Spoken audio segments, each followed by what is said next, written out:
I did actually call the health department whether or not you were 6 feet tall, so whether or not I needed to stand on the box. All right, we're good? Everybody good? So, good morning, everybody. Thank you for being here. And this is actually a really exciting day. There are so many what seems like terrible stories coming out politically and out of Washington, but we are here celebrating real work that is incredibly important to our community. We know, all of us know, that nothing is more important than keeping our communities safe. And we are not safe unless we have well-trained, well-equipped, hardworking firefighters.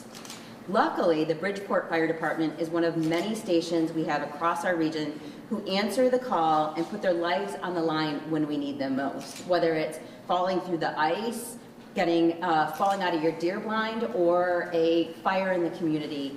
They are always there. And while these heroes do their jobs, it is our job to do ours and make sure they have the tools and the resources they need to be safe.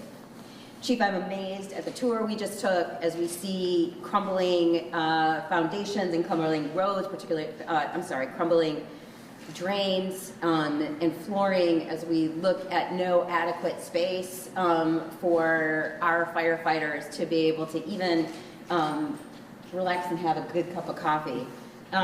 So today we are proud to officially announce that we secured $866,000 in federal funding to repair and upgrade the fire station here in Bridgeport Charter Township.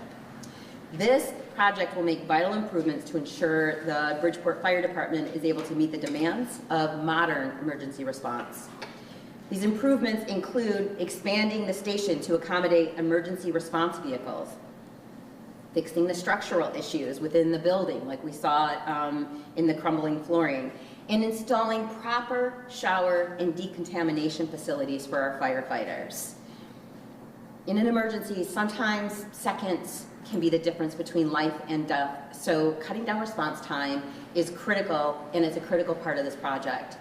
And when our stations don't have the right tools to properly clean cancer-causing contaminants off gear, it's firefighters and their families who are stuck dealing with long-lasting health conditions. These very important upgrades will improve readiness at the station, better protect the health and well-being of our local firefighters, and make sure the area is safer for everyone who lives here and lives nearby. I want to stop and just say I'm incredibly grateful to my colleagues in DC on both sides of the aisle for recognizing the importance of this project and working with me to include it in the government funding package, and to everyone here in this community who raised their voices and fought for this funding. I'm going to continue to fight for our communities and make sure that they have the resources that they need to be safe, and most importantly, our first responders have what they need to do their jobs and go home safely at the end of the day.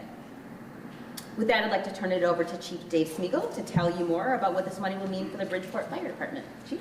Thank you.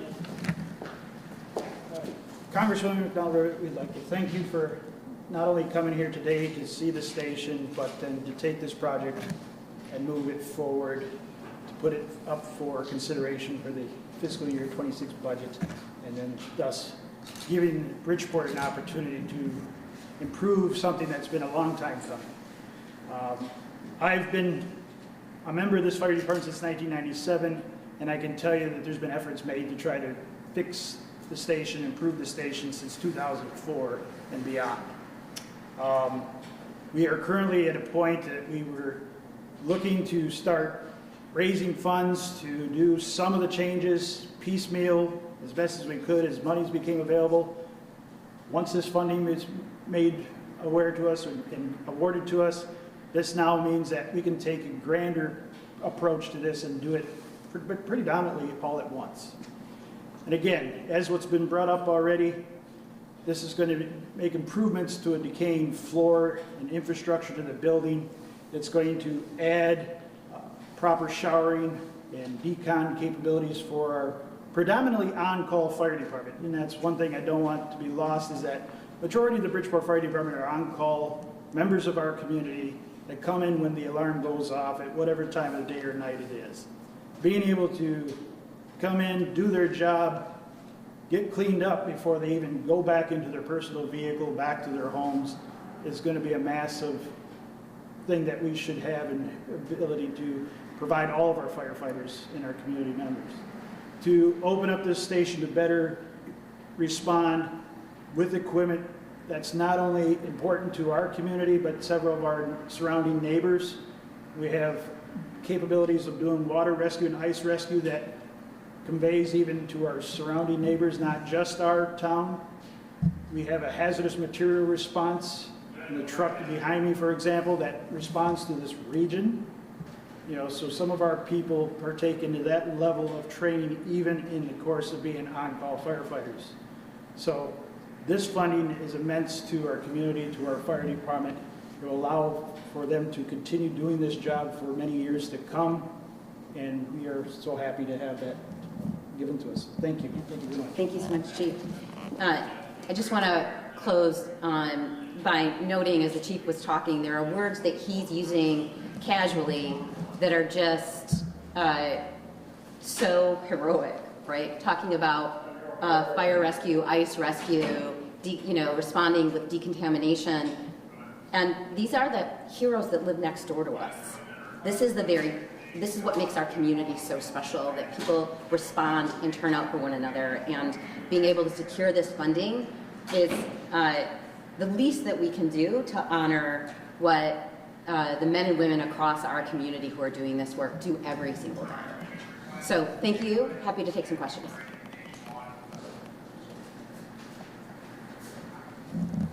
How long has this been in the works? I mean, it seems like something that probably the process doesn't happen overnight. I mean, did they approach you, or how did this all happen? So the Chief can talk about how long this has been at work here in Bridgeport. I can tell you that the first thing that we did when we got to office a year ago, was to start digging in and seeing where we needed to lean in and help our local communities. Infrastructure, whether we're talking about fire stations and police stations or bridges and roads, is something that is an extreme need in mid-Michigan. And working with Democrats, Republicans, whatever we needed to do, we dug in immediately to try to see where the biggest priorities were, and it's always a top priority of our office. Chief?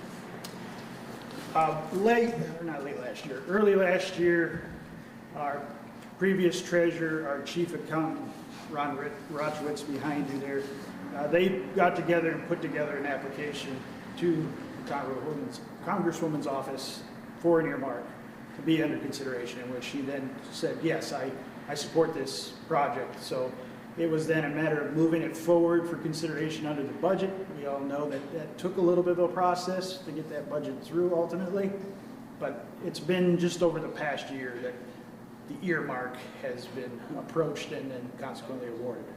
How quickly will we see things start to? Well, now that we've gotten the award, the official word, we are working with her office and the USDA to follow the proper steps that go forth with an award such as this. So it's no longer just us reaching out to some contractors. We got to make sure we meet all the criteria for federal funding. So we're going to go through, put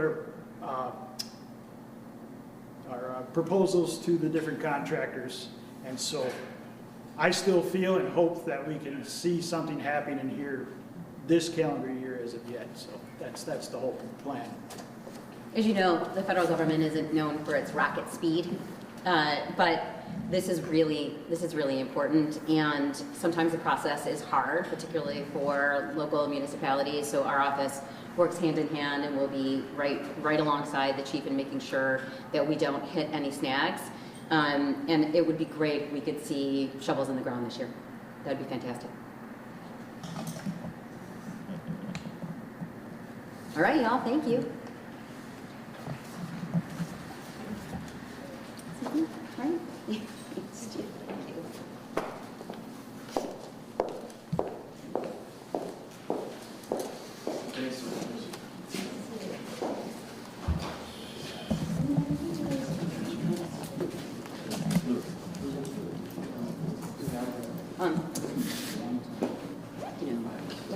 think it's just, this isn't, we have good relationships with Republicans and Democrats, and, the political climate, everybody wants you to fight out. If we don't do that, the reason we don't do that is so that that helps us get the resources.